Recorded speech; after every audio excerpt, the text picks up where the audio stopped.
1 घंटा 15 मिनट कोई कम टाइम नहीं है। इतनी देर लगातार फोन पे बात करना ट्रंप और पुतिन का, जो दुश्मन है एक दूसरे के, और 1 घंटा 15 मिनट में बताया जा रहा है कि ट्रंप बोलते ही रहे, बोलते ही रहे, बोलते रहे, समझाते रहे कि मान जाओ भाई मान जाओ, लेकिन पुतिन ने साफ एक शब्द में लाइन में कहा कि नहीं, हमारा मकसद है आतंकी देश यानी कि यूक्रेन को सबक सिखाना। नमस्ते, मेरा नाम आशीष दीक्षित है। आप इस वक्त इंडिया न्यूज का डिजिटल प्लेटफॉर्म देख रहे हैं।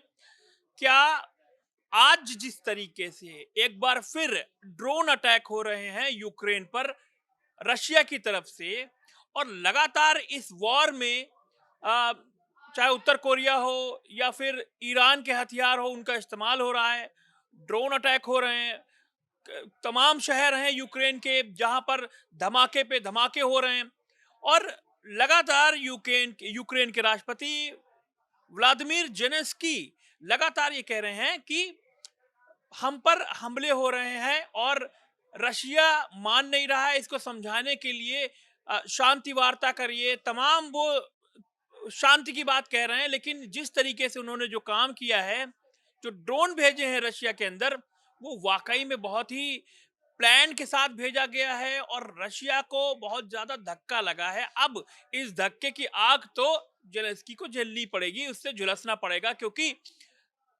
ये तो तय है कि पुतिन अब रुकने वाले नहीं, क्योंकि उन्होंने ट्रंप को साफ साफ कह दिया है कि भैया अपना काम देखो और हम अपना काम देख रहे हैं। हमारे साथ इस पूरी डिबेट में आशीष हैं, उनसे चर्चा करेंगे कि आशीष, ये बताइए क्या लगता है कि ये वॉर जो है किस मुकाम पे जाके खत्म होगी? देखिए, जिस तरीके से आज ट्रंप और पुतिन के बीच बातचीत हुई और पुतिन ने साफ कह दिया कि हम ना रुकेंगे ना थमेंगे, हम लगातार हमले करेंगे और तब तक मारेंगे जब तक हमारा बदला पूरा नहीं होगा। तो इसका मतलब है कि वो उन्होंने कुछ बड़ा प्लान किया है। वो मुझे लगता है कुछ और शहरों पर, यूक्रेन के कुछ शहरों पर कब्जा करेंगे पुतिन, उसके बाद ही जाकर थमेंगे। ये सूमी में भी अटैक हुआ आज, और चर्नोबिल में भी अटैक बताया जा रहा है, और क्योंकि अब बातें हो रही थी कि लोहांस्क, डोनेस्क और जेपोरेजिया की अब सूमी में हो रहा है, और लगातार और शहरों को टारगेट बनाया जा रहा है। उधर यूक्रेन के राष्ट्रपति जो है जेलेंस्की कह रहे हैं कि हमें और एयर डिफेंस सिस्टम की जरूरत है। तो कौन देगा? उन्होंने पश्चिमी देशों से मांग की है कि हमें और ज्यादा एयर डिफेंस सिस्टम कब भेजें। तक भाई भीख मांगते रहेंगे? सब समस्या ये है। वो 3.5 साल से भीख मांग कर ही लड़ रहे हो। अमेरिका से मदद मांगते हैं, जर्मनी से मदद मांगते हैं, ब्रिटेन से मदद मांगते हैं। और बड़ी बात है कि ये लोग देते भी हैं और उसी के दम पर ये लड़ रहे हैं। लेकिन देखिए, भीख मांगना अलग बात है, और अमेरिका से मदद मांगना अलग बात है, लेकिन फिर अमेरिका के राष्ट्रपति डोनाल्ड ट्रंप से लड़कर क्यों आए थे जेलेंस्की व्हाइट हाउस से? वो ये वजह थी कि वो गिनाने लगे उनकी खामियां वहां पर। तो दोनों के बीच तनातनी हो गई थी। हालांकि उसके बाद में जेलेंस्की ने बोला था कि हमारे रिश्ते ठीक हैं, कुछ खराब नहीं हुए हैं। और ट्रम्प, लेकिन मुझे नहीं लगता कि जैसे ट्रम्प की हालत है इस टाइम, वो मदद करने के लायक नहीं है। और उन्होंने पुतिन से जब बातचीत की, पुतिन ने जब मना कर दिया, तो इशारा यही है कि ट्रम्प अब ज्यादा मदद जेलेंस्की की करेंगे नहीं। इस यही वजह है कि वो जर्मनी से ज्यादा रिश्ते बनाने में लगे हैं और ब्रिटेन से ज्यादा रिश्ते सुधारने में लगे हैं, उन्हीं से मदद मांग रहे हैं।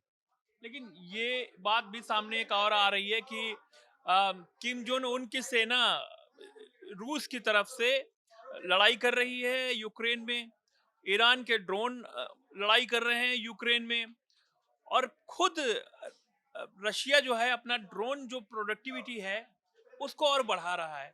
तो क्या ड्रोन का जवाब ड्रोन हमले से होने वाला है? अभी तक तो मुझे यही लग रहा है कि ड्रोन का जवाब ड्रोन हमले से ही होगा, क्योंकि यूक्रेन ने भी माना है कि 500 ड्रोन डेली बना रहे हैं ये, और 500 ड्रोन से हमला कर रहे हैं हमारे ऊपर।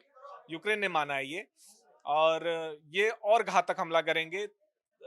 तो मुझे यही लगता है कि ड्रोन का जवाब ड्रोन से ही देंगे, लेकिन आने वाले समय में मिसाइल्स भी अटैक भी करने वाले हैं। और ये कई घातक मिसाइल हो सकती हैं उनकी। यही वजह कि वो जर्मनी से, तो जेलेंस्की ने मिसाइल मांगा था, और वो भी जर्मनी ने ऐलान किया है कि हम 1 हफ्ते में मिसाइल की पहली खेप जेलेंस्की को पहुंचा देंगे। मिसाइल मांगी जा रही है, दूसरी तरफ शांति के लिए टर्की में बैठक हो रही है, और तीसरी तरफ ट्रंप ये कह रहे हैं कि जो है पुतिन को मनाने की कोशिश कर रहे हैं कि मान जाओ। इस बार ट्रंप का जो पत्ता है ना, ट्रंप कार्ड, जैसे इंडिया पाकिस्तान में वो खेलते थे कि जो है हमने वॉर मध्यस्थता करा दी है और वॉर रुक गई है, सीज फायर हो गया है। उस दौरान भारत ने एक प्रेस कॉन्फ्रेंस की, लेकिन उसके बाद फिर से सीज फायर टूटा और उसी 2 घंटे 4 घंटे में फायरिंग होने लगी बॉर्डर पर। भारत की तरफ से जवाब देने लगे, क्योंकि पाकिस्तान की तरफ से फायरिंग हुई तो भारत ने भी माकूल जवाब दिया। यानी वहां पर भी ट्रंप ताऊ बनने आए थे, वहां पर भी उनकी नहीं चली। और यहाँ पर भी ट्रंप ताऊ बनने आए, यहाँ पर भी पुतिन ने कहा कि भैया अपना काम देखो, हम अपना बदला लेंगे, उसके बाद ही रुकेंगे।